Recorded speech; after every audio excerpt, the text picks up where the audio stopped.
અને આજે જો ફાઇનલી આપણી માંડવી ઉગી ગઈ અને અત્યારે હું જો અહીંયા વાડીએ જ છું. તો ચાલો મારી માંડવી જો તમને બતાવું તે નીકળી ગઈ અને વ્યવસ્થિત ઉગી ગઈ છે. તો જો માંડવીનો ઉગાવો પણ સરસ છે અને માંડવી પણ નરવાઈમાં બહુ સરસ છે. જો એકદમ સીધું વાવેતર થયું છે.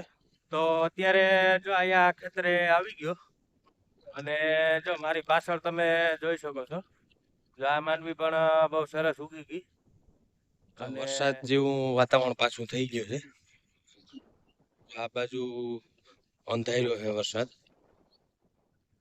તો સીતારામ, જય માતાજી મિત્રો. ફરી સ્વાગત છે તમારું એક નવા વ્લોગની અંદર.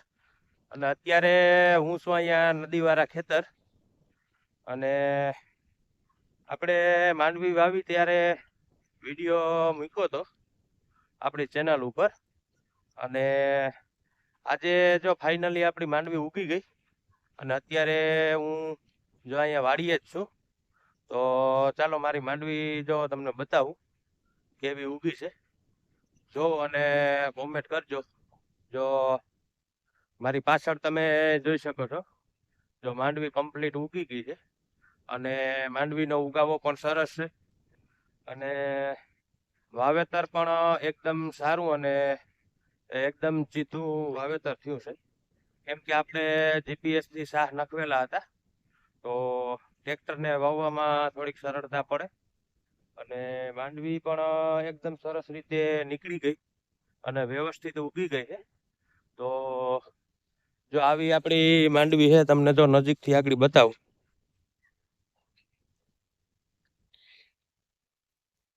જો માંડવીનો ઉગાવો પણ સરસ છે અને માંડવી પણ નરવાઈમાં બહુ સરસ છે. જો એકદમ સીધું વાવેતર થયું છે.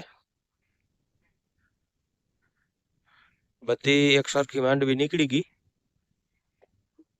અને અત્યારે જો અહીંયા જ્યાં નદીવાળા ખેતર ઉપર છું.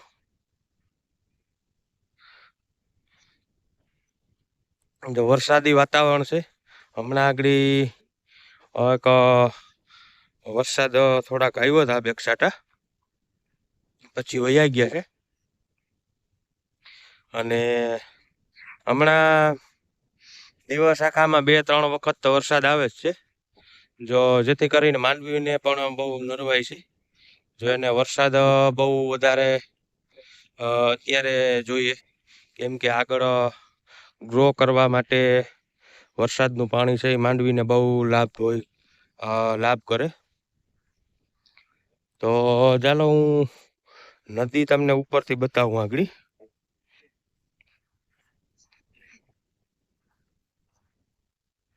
જો હું અત્યારે નદી ઉપર ચડી ગયો અને જો આ નદી આપણી, જો નદીમાં પાણી તો ખાલી થોડુંક જ છે, બાકી નદી ખાલી પડી આખી. અને આ બાજુ જો આપણું ડીઝલ મશીન પડ્યું છે, પંખો પણ રાખ્યો. જો પંખો અને ડીઝલ મશીન બે અહીંયા જ છે. આપણે પાણી પીવડાવવાની જરૂર પડે ત્યારે આપણે આનો ઉપયોગ કરી શકીએ. તો અત્યારે જો નદી ઉપર લીલું લીલું ઘાસ પણ બહુ સરસ ઉગી ગયું અને જોવાનો પણ એક આનંદ આવે કેમ કે હરિયાળી બધા લોકોને ગમતી જ હોય. તો આવી આપણી માંડવી ઉગી ગઈ છે આ ખેતરની. હવે જ્યારે હું ઓલી બાજુ હમણાં આગળ જાઉં છું ત્યારે એ ખેતરની પણ હમણાં માંડવી આગળ બતાવું તો કેવી છે ઈ.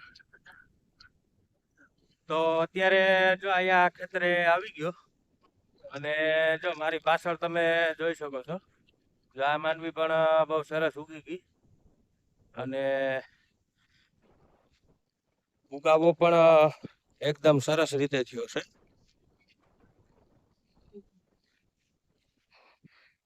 જો બધી માંડવી એક સરખી ઉગી ગઈ છે. જે અહીંયા રસ્તાવાળા ખેતર ઉપર છું, જો કમ્પ્લીટ ઉગી ગઈ. અને આ ખેતરમાં પણ બહુ સરસ ઉગી ગઈ છે. આ આપણા બાજુવાળાનું વાવેતર છે. એમને બળદના સાથી વાવેતર કર્યું. આપણે ટ્રેક્ટર આ બે ખેતરને ટ્રેક્ટર થી થવાય છે.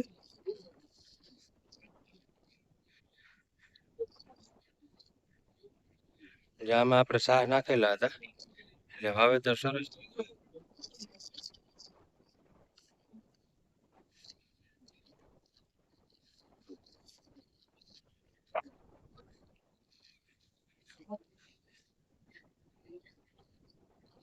એકદમ હાઈ ક્લાસ છે. તો હજી આપણે ઘરની પાછળ પણ માંડવી વાવેલી, ત્યાં પણ હું તમને આગળ જઈને બતાવું એ માંડવી કેવી છે. તો કોમેન્ટ કરજો કેવી લાગી માંડવી. તો અત્યારે જો અહીંયા ઘરના પાછળના ભાગમાં છું અને અહીંયા પણ જો આપણે માંડવી વાવી હતી તો અત્યારે જો માંડવી કમ્પ્લીટ ઉગી ગઈ. જો મારી પાછળ તમે જોઈ શકો છો, બહુ સરસ માંડવી ઉગી છે. અને જો ઓલી બાજુથી આપણે વાવેતર કર્યું હતું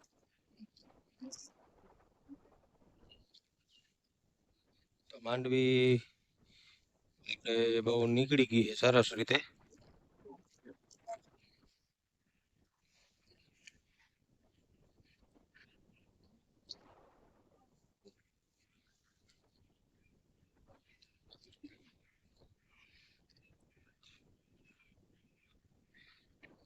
જો વરસાદ જેવું વાતાવરણ પાછું થઈ ગયું છે.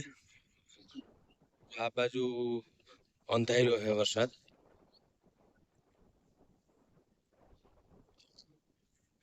આ બાજુ આપણે માંડવીના વાવેતર જો ઓલું મંદિર જેવું દેખાય ને એની પાછળથી છે બે ખેતરું, તે અહીંયા સુધીના વાવેતર છે માંડવીના. એ પછી આ બાજુ હવે ક્યાંય માંડવી વાવેલી, બાકી વધારે પૂરતો જો આ નદી વાળો ભાગ છે ને ઉપરનો, તે ભાગમાં માંડવીના વાવેતર છે બે ખેતરું. અને બે ખેતરું છે એ ખેડમાં વાવેલા છે. આટલી માંડવી થાય છે. અમારા ગામમાં વાવેતર બહુ સીમિત માત્રામાં થાય. કેમ કે બધી સીમમાં માંડવી વવાતી નથી. જો મારી પાછળ તમે જોઈ શકો છો, આવી રીતના મોસ્ટ ઓફ સીમમાં પાણી ભર્યા છે. અને જે પાણી સુકાય એ પછી ચણાનું વાવેતર થાય. અને જે ઘેડની બીજી જગ્યા છે તે ખેતરમાં કાળા મગનું વાવેતર થાય. તો મેન વસ્તુ એ છે કે વધારે પૂરતા કાળા મગ અને ચણા આ બે વસ્તુ વધારે વાવે છે. અને ખેડની અંદર બે ગામડામાં જ એવા છે કે કાળા મગનું વાવેતર થાય. એ પછી બીજા જે ખેડના ગામ છે એમાં વધારે પૂરતું ચણાનું વાવેતર કરે છે. ચણા ઘણી જાતના વાવે છે. મોસ્ટ ઓફલી ચણા દિલ્હી વિજય ચણા વાવે. એ પછી 11 નંબર છે, 1 નંબર છે, 5 નંબર છે. અને સફેદ ચણા પણ વાવેતર કરે છે, પણ એ બહુ ઓછું. અને માંડવીનું વાવેતર પણ ઓછું. અને જુવારનું પણ વાવેતર થાય છે. તો માંડવી તો ઘેડમાં જેને પણ હોય એ બધા સરસ માંડવી છે. અને હજી તો બહુ વાંધો નથી. જો વરસાદ ઉપર આધાર ને સેલ ઉપર આધાર, જો મારી પાછળનું જો પાણી છે એ વધારે આવી જવાથી અમુક માંડવીને પણ નુકસાન કરે અને અમુકને ન પણ કરે. જો તરત નીકળી જાય પાણી તો બહુ વાંધો ન આવે, નહીંતર માંડવી જવાની સંભાવના રહી. તો આવું કંઈક છે ખેડની અંદર. અને આ વખતે એમ માનો ને કે ઘણા લોકોને માંડવી ઉગી નથી. બે વખત માંડવી વાવી છે અને બિયારણ પણ આ વખતે બહુ મોંઘું છે. આ વખતે તમે એગ્રો ઉપરથી લેવા જાવ તો 3000 ઉપરનું મણ બિયારણ મળે છે. કોઈ ખેડૂત પાસે તમે લેવા જાવ તો 2,500 થી લઈ અને 2,000 ની આસપાસ સુધીનું બિયારણ મળે છે. અને ઘણા લોકોને બે વખત માંડવી વાવવી પડી, જેમ કે બી ખોટું નીકળ્યું. પરવા કેમ કે વરસાદ થયો તો માંડવી ઉપર, એટલે ઘણાની માંડવી પલળી ગઈ હતી. એટલે બિયારણ એ તમે રાખી અને વાવો તો એ માંડવી ન ઉગે. અને ઘણા લોકોને એવી તકલીફ થઈ છે અત્યારે. તો આવું છે કંઈક. તો ચાલો મિત્રો, હવે વિડીયો પણ જો આપણે લાંબો થઈ જશે, એટલા માટે જો વિડીયોને અહીંયા સમાપ્ત કરીએ. અને આપણી ચેનલ ઉપર જેટલા નવા આવ્યા હોય એ વિડીયો જોતા હોય તો આપણી ચેનલને સબસ્ક્રાઇબ કરી લેજો મિત્રો. આપણે ખેતીને લગતા વિડીયો મૂકીએ છીએ અને કોમેન્ટ પણ તમે કરી શકો છો અને લાઈક પણ કરી શકો છો. તો ચાલો હવે એક આવા જ વિડીયોમાં મળશું. ત્યાં સુધી બધા મિત્રોને મારા જય માતાજી.